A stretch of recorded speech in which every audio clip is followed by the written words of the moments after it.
Today I'd like to do a quick little video over a tool that can help us when we're animating. As we talked about in another scene, we can create shapes, we can turn on our auto key, create keys, and have our object move. And one tool that we talked about before that would help us in our display tab is trajectories. So if I have trajectories on, this will show the movement of my object. But if I were to come and say, scale this object, my trajectory doesn't show that change. So over the length of my animation, my box is getting scaled. But one little tool that we can use is called ghosting. And before we talk about what ghosting is, let's show what ghosting is. So what I'm going to do is I'm going to come up to Views and choose Show Ghosting. But we see on our object that nothing's changed. Ghosting works on an object that is selected. So if we select our object, now we see kind of a bluish outline. And when we move our object, we see ghosting frames. Now, if you're not really liking what it shows, this is a tool that can be customized. And to do that, we can go into Customize, Preferences,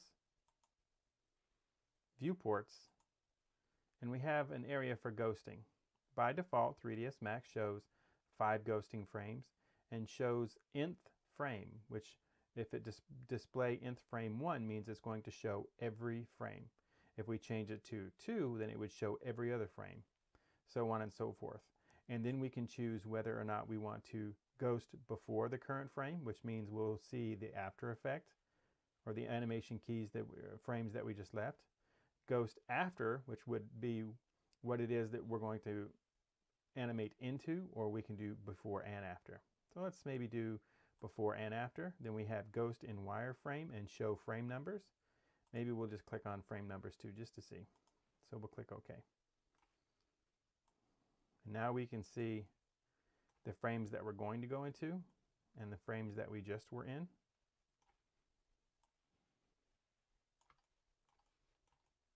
And we can see our frame numbers. If we wanted to come in and maybe not see every frame, but see every other frame or whatever, we did talk about that. We can come in and say displaying maybe 10 frames and displaying every other frame.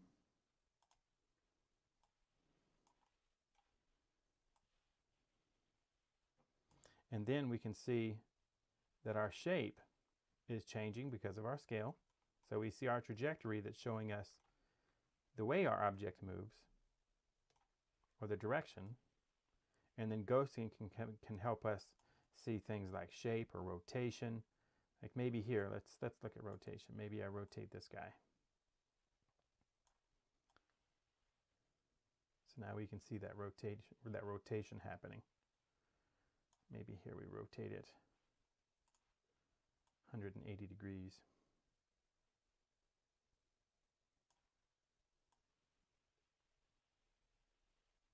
So that's a neat little tool that we can use to help us when we're creating animation. We can see the speed that our object is moving. So for example, if I were to move this forward, we would see that the ghosting frames are further apart behind because we're going faster than they are when we're slowing down at the end. So this can help us with our animation. Just a quick little tool over ghosting in 3ds Max. I hope you enjoyed it.